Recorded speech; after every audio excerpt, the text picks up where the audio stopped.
शैलपुत्री च द्वितीयं ब्रह्मचारिणी तृतीयं चन्द्रघण्टेति कूष्माण्डेति चतुर्थकं पञ्चमं स्कन्दमातेति षष्ठं कात्यायनीति च सप्तमं कालरात्रीति महागौरीति चाष्टमं नवमं सिद्धिदात्री च नवदुर्गाः प्रतीकाः।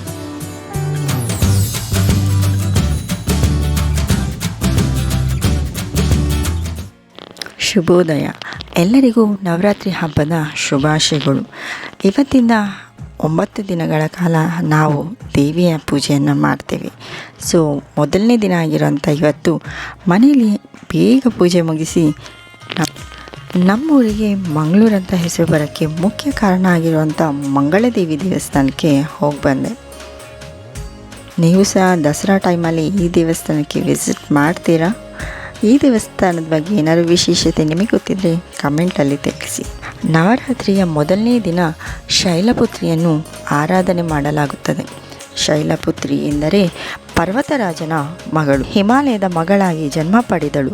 ಸತಿ, ಭವಾನಿ, ಪಾರ್ವತಿ ಅಥವಾ ಹೇಮಾವತಿ ಎಂದು ಕರೆಯಲ್ಪಡುವ ಈಕೆ ಪ್ರಕೃತಿ ತಾಯಿಯ ಸಂಪೂರ್ಣ ರೂಪ ಮತ್ತು ಬ್ರಹ್ಮ, ವಿಷ್ಣು ಮತ್ತು ಮಹಾದೇವರ ಶಕ್ತಿಯೂ ಆಗಿದ್ದಾಳೆ. ದೇವಿ ಶೈಲಪುತ್ರಿಯನ್ನು 2 ಕೈಗಳಿಂದ ಚಿತ್ರಿಸಲಾಗಿದೆ ಮತ್ತು ಹಣೆಯ ಮೇಲೆ ಅರ್ಧಚಂದ್ರನನ್ನು ಹೊಂದಿದ್ದಾಳೆ. ಅವಳು ತನ್ನ ಬಲಗೈಯಲ್ಲಿ ತ್ರಿಶೂಲ ಮತ್ತು ಎಡಗೈಯಲ್ಲಿ ಕಮಲದ ಹೂಗಳನ್ನು ಹಿಡಿದಿದ್ದಾಳೆ. ಅವಳು ಪರ್ವತ ನಂದಿಯ ಮೇಲೆ ಸವಾರಿ ಮಾಡುತ್ತಾಳೆ. ಶೈಲಪುತ್ರಿಯ ಬಗ್ಗೆ ಹೇಳಿದ ವಿಷಯ ನಿಮಗಿಷ್ಟ ಆಗಿದೆ ಅಂತ ನಾನು ಅಂದ್ಕೊಳ್ತೀನಿ. ನಾವೊಂದು ಪಟ್ಟನೆ ದೇವರಿಗೊಂದು ನೈವೇದ್ಯ ಮಾಡಿದೆ, ಸ್ವಲ್ಪ ರೆಸ್ಟ್ ಮಾಡಿದೆ ಹಾಗೂ ಸಂಜೆ ಆಯಿತು. ನಮ್ಮ ಪುಟ್ಟ ಗಾರ್ಡನಲ್ಲಿರುವಂಥ ಹೂನೆಲ್ಲ ತೆಗೆದು ಈ ಥರ ಕಲೆಕ್ಟ್ ಮಾಡಿ ಒಂದು ಚೆಂದ ಆಗಿರೋಂಥ ಮಾಲೆನ ರೆಡಿ ಮಾಡಿದೆ. ಈ ರೀತಿಯಾಗಿ ಚೆನ್ನಾಗಿದೆ ಅಲ್ಲ? ಸೊ ನೆಕ್ಸ್ಟ್ ನಾನು ಹೋದದ್ದು ಒಂದು ಡ್ಯಾನ್ಸ್ ಪ್ರಾಕ್ಟೀಸಿಗೆ. ಏನಿದು ಡ್ಯಾನ್ಸು, ಏನು ಮಾಡ್ತಾಯಿದ್ದೀವಿ, ಇದೊಂದು ಸರ್ಪ್ರೈಸ್ ಇರುತ್ತೆ.